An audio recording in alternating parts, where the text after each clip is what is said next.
Ya, assalamualaikum warahmatullahi wabarakatuh. Eh, Perkenalkan, nama saya Apabila Muhyiddin. Saya dari PGSD kelas A semester 3. Di sini saya akan mempresentasikan tentang tugas 3 bahasa sastra di SD. Nah, dalam pembahasan ini saya akan membahas tentang 3 modul. Yang pertama modul 7 tentang puisi anak-anak, modul 8 tentang drama anak-anak, dan modul 9 tentang apresiasi karya sastra anak. Lanjut saja, kita mulai ke modul yang pertama, yaitu modul 7 tentang puisi anak-anak.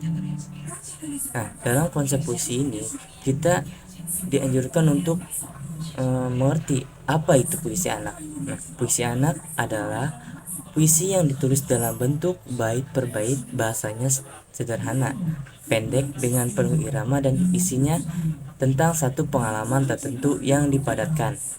Nah, puisi anak ini juga biasanya disederhanakan dan makna-maknanya disampingkan dengan sangat jelas. Lanjut ke bentuk puisi anak. Di sini bentuk puisi anak bermacam-macam. Yang pertama ada pantun, yang kedua ada syair, yang ketiga ada gabungan dari pantun dan syair, yang keempat adalah puisi anak biasa dan puisi anak bebas. Lanjut ke unsur pembangunan puisi. Di sini ada terdapat 2 unsur, yaitu unsur intrinsik dan unsur ekstrinsik. Apa dari kedua unsur tersebut? Saya akan menjelaskan tentang unsur intrinsik dulu. Unsur intrinsik adalah unsur yang secara langsung membangun puisi dari dalam. Nah, atau dari wujud puisi itu sendiri. Di antara unsur pembangunan ini dapat dilihat dengan adanya tema, amanat, perasaan, atau nada dan suasana puisi. Nah, sedangkan unsur ekstrinsik adalah unsur yang memiliki bangunan itu dari luar. Jadi unsur intrinsik itu dari dalam dan unsur ekstrinsik itu dari luar. Nah, di mana unsur ekstrinsik ini berpengaruh terhadap keutuhan puisi. Oleh karena itu disebut unsur luar, tetapi sangat mempengaruhi totalitas puisi tersebut. Lanjut ke struktur lapisan norma. Di sini ada 3 poin dalam struktur lapisan norma. Yang pertama ada lapisan bunyi, ada lapisan arti, dan yang ketiga adalah lapisan pengarang. Di lapisan bunyi ini adalah kumpulan atau fonem yang membentuk kata-kata yang berasal dari kumpulan bunyi tersebut. Selanjutnya akan membentuk suatu bunyi atau kalimat-kalimat yang dirangkai menjadi bait.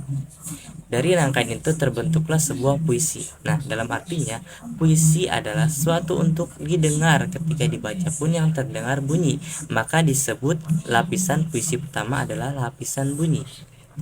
Lanjut ke lapisan yang kedua adalah lapisan arti, di mana lapisan arti ini memiliki arti yang selanjutnya membentuk kesatuan arti yang lebih besar, yaitu antara bait.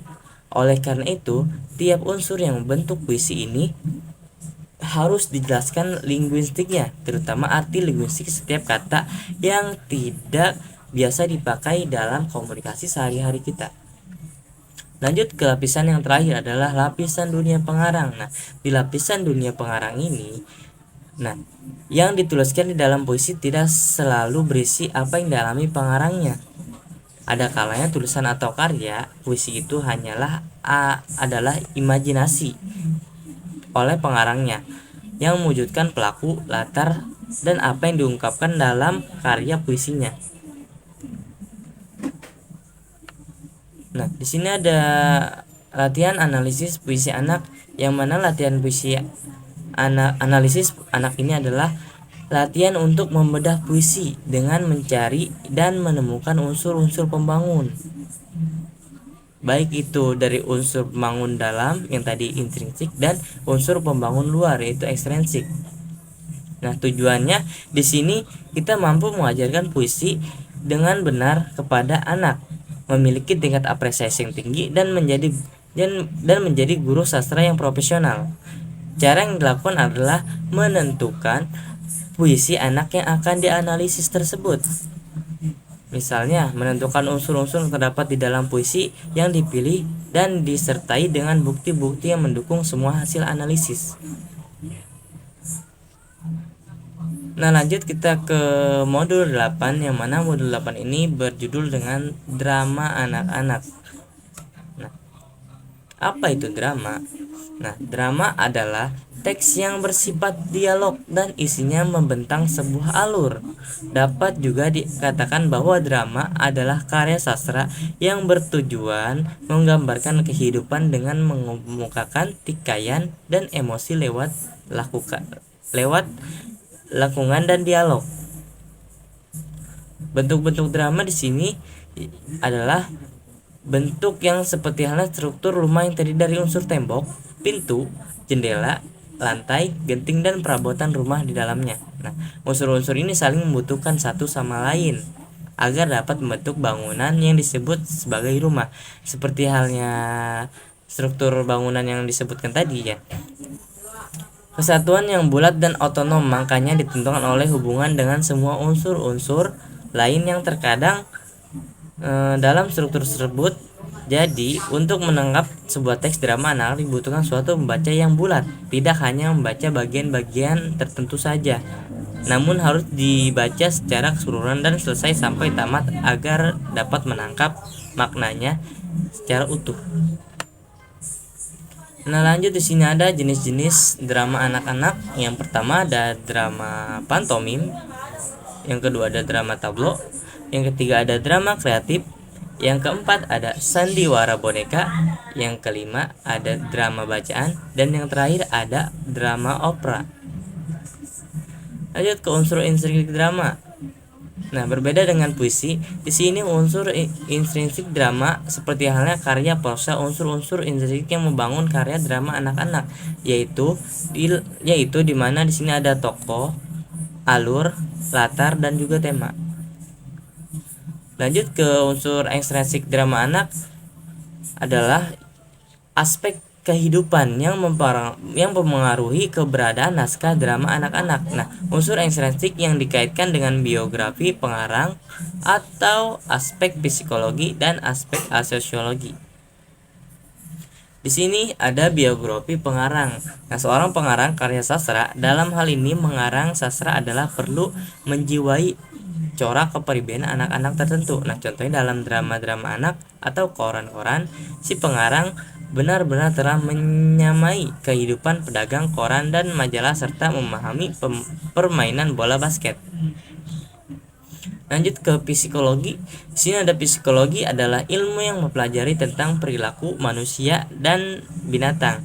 Menurut Pak Haryanto 1997 sampai 1998, psikologi juga dikatakan ilmu yang berkaitan dengan proses-proses mental, baik berkenaan dengan proses mental yang normal maupun yang abnormal, dan pengaruhnya pada perilaku, atau ilmu pengetahuan tentang gejala dan berbagai kegiatan jiwa. Nah, sedangkan sosiologi adalah ilmu pengetahuan yang mempelajari tentang berbagai struktur sosial dan proses-proses sosial. Menurut Pak Haryanto 1997 sampai 1998 dijelaskan tentang pengarang atau penulis karya drama anak-anak juga dipengaruhi oleh status lapisan masyarakat atau tempat asalnya, kondisi ekonomi, dan realitas sosial. Nah, di sini ada berbagai cara menganalisis drama anak, dilakukan dengan 4 langkah. Yang mana langkah pertama adalah menjelajahi dengan membaca dalam hati teks drama anak-anak secara berulang kali. Langkah ini dilakukan agar konsep drama anak-anak yang digunakan pengarang benar-benar ada dan dikuasai dengan jenis drama dan bentuk-bentuk drama anak tersebut. Nah, di langkah kedua adalah pendekatan analisis didaktis.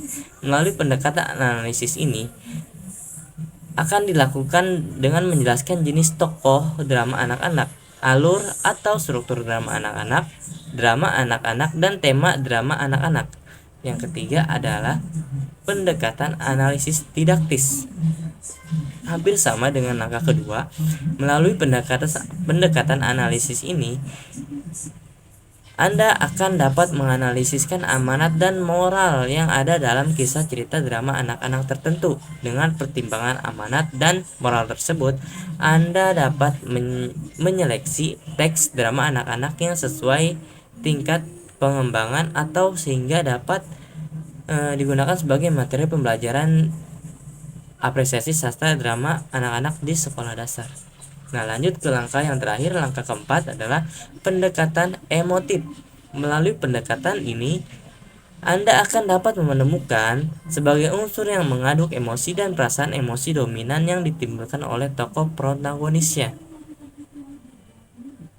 Yang satu, tokoh antagonis dan protagonis akan menghasilkan suspensi sehingga teks drama anak-anak menarik untuk dibaca atau ditonton oleh anak-anak tersebut. Nah, lanjut ke modul yang ke-9. Di sini ada cara mengapresiasi karya sastra anak. Apa itu apresiasi? Nah, di sini adalah apresiasi yang diucapkan atau ditulis seseorang dalam berbagai kesempatan.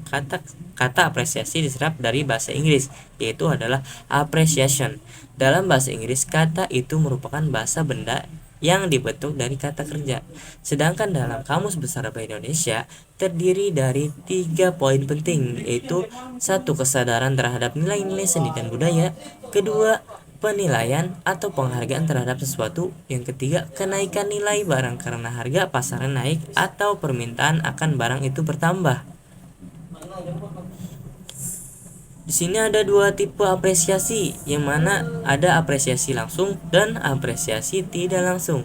Nah, dalam kegiatan ini, kegiatan apresiasi langsung adalah kegiatan yang dilakukan secara sadar oleh seorang untuk memperoleh nilai kenikmatan dan kehikmatan dari suatu karya sastra anak yang diapresiasikan.